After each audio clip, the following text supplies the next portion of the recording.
Right, if you like what you see in this video, all you have to do is go on Facebook and type in Natori Ryu Hub and then join there and then ask to speak to a man called Andrew Thoburn, and he will take you through the starts of how to start training with us at Natori Ryu.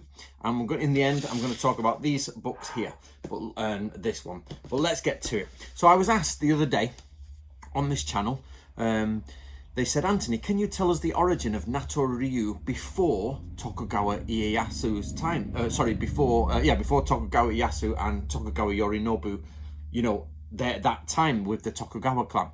So if you don't know, Natori Ryu is a Koryu martial arts gungaku school, military study, that goes back into the Sengoku period. We don't know how far back it goes, but we do have a basic start date for it.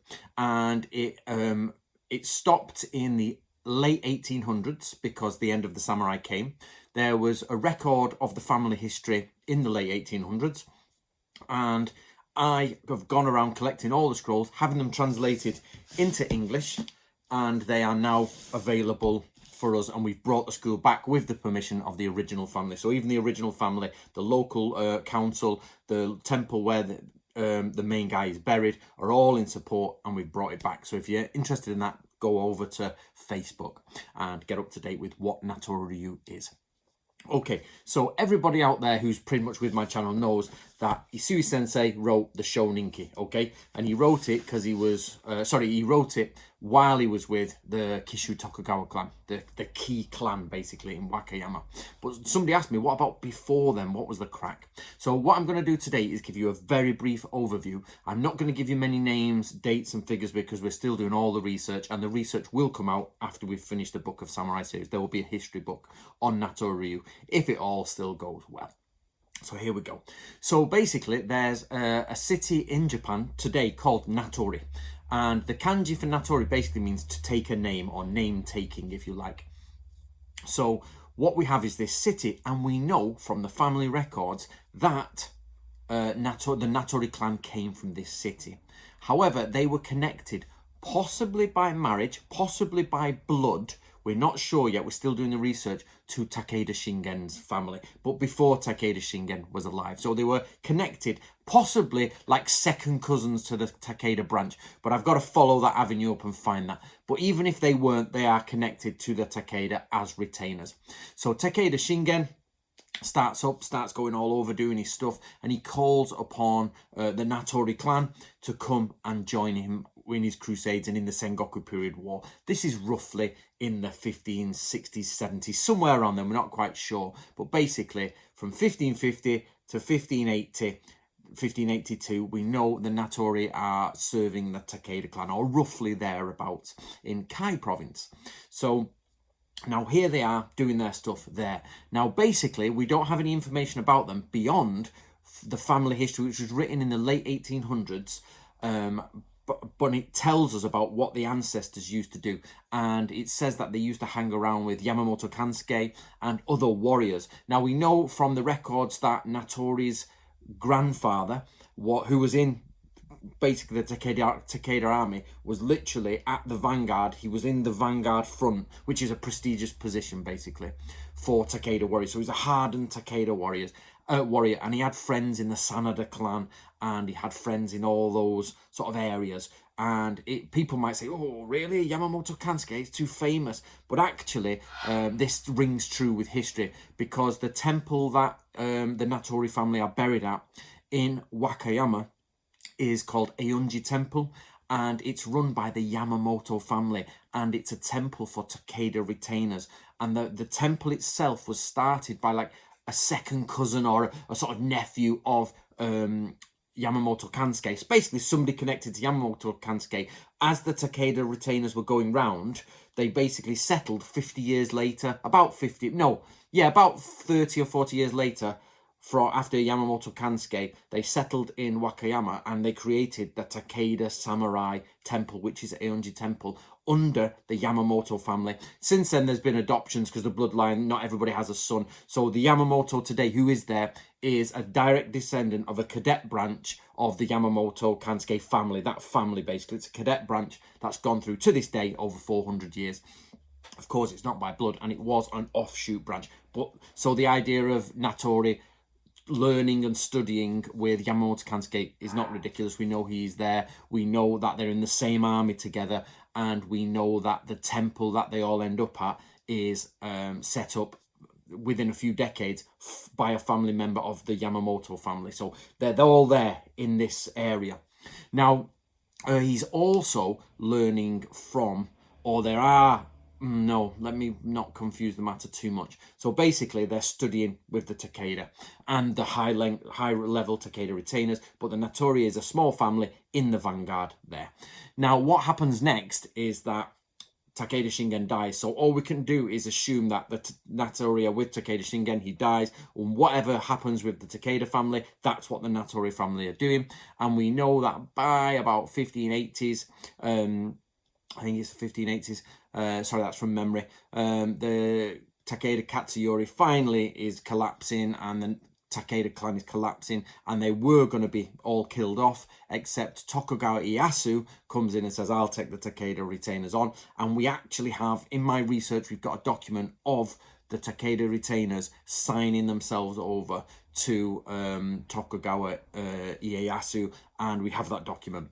Unfortunately, it's a copy, because the original was too broken up and thingy, but it's been copied out for preservation in the 1700s, I think. So we have the Natori family member names that were actually there doing it and came across.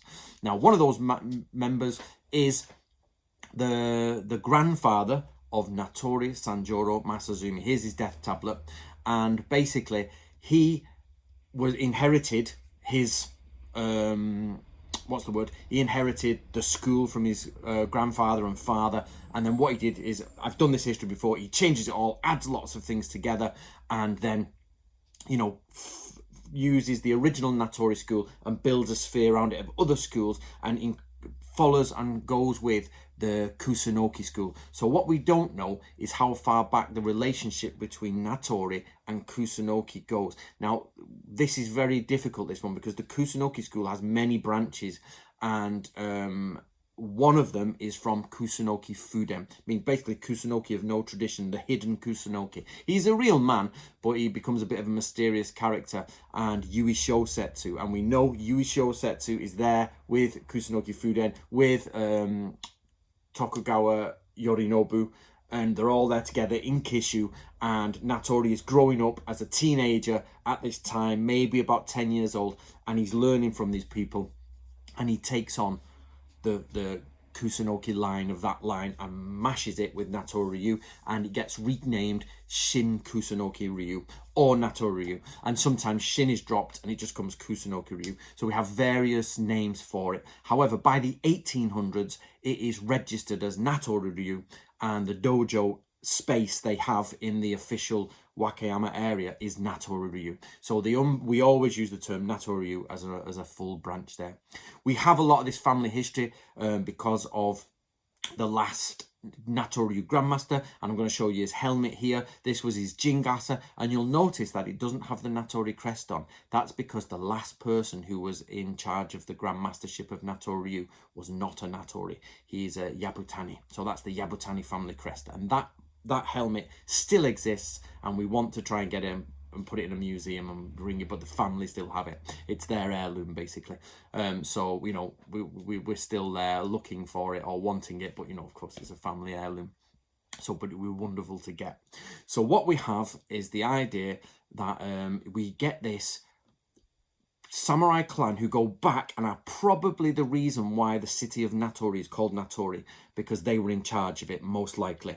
Takeda Shingen says, we need your help, you know, from all of his people, and they all come together. The Natori may or may not have been family connected, and then they go around with Takeda Shingen. Takeda Shingen dies, Takeda Katsuyori takes over, and in his final battle there, basically the last of the Takeda retainers, the ones who stayed loyal, because a lot of them fled away, the ones who stayed loyal, including the Natori, then had no leader, so they went over to Tokugawa Ieyasu, and we have the signatures for all this.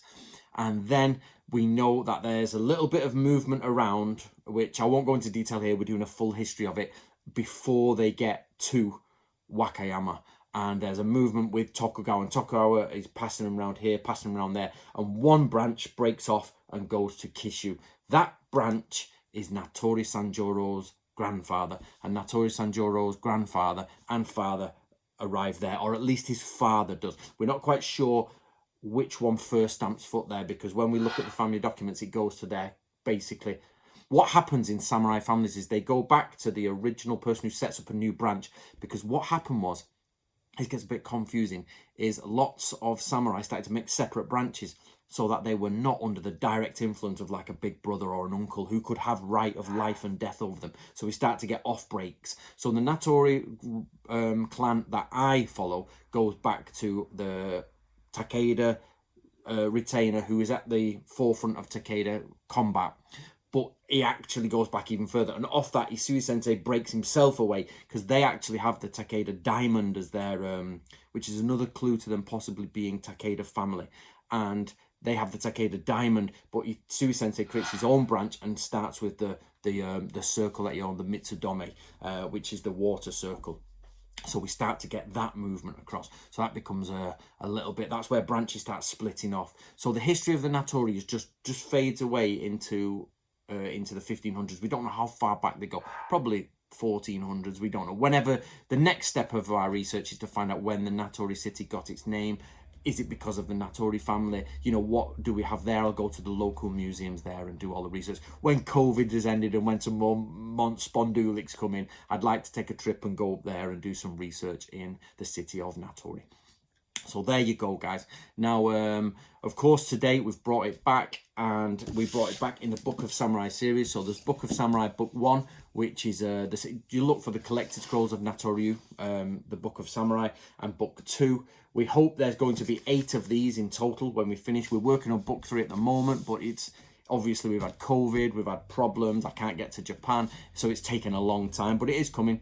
And then, of course, you get the very famous Shoninki, which was written towards the end of Isui Sensei's writing days, and he puts them all together. But we do have other scrolls, and we've got everything coming together, and there is apparently a missing scroll that may or may not hint at martial arts within Natori Ryu, which we're looking for, which when we get would be amazing. But you can join us, you can become an instructor. We have the backing of the temple, we have the backing of the family, we have the backing of the local council, who are very happy with what we're doing.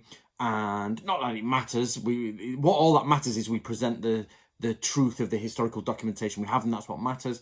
But we have the backing of all these people, and of course we have the original scrolls, and basically there is no one in the world that knows any more than us on Natori than my research team. We are literally at the forefront of all the Natori research, and Andrew Throburn and Jason Kane, who are my Hatamoto command group, are helping run it as a modern school for Koryu to come back together. And basically the reason I've started it, because there's just so much missing in samurai study. There's so much missing, and the Book of Samurai series is absolutely what is missing. It's got it all there, it's got tons of it there. So I, do get involved. Come and join us at Natori Ryu, get the kit. Come and we've just got our first 3 assistant instructors through the courses, so please do come and get involved. I look forward to seeing you. Don't forget to search Natori Ryu Hub on Facebook. Thank you very much, guys.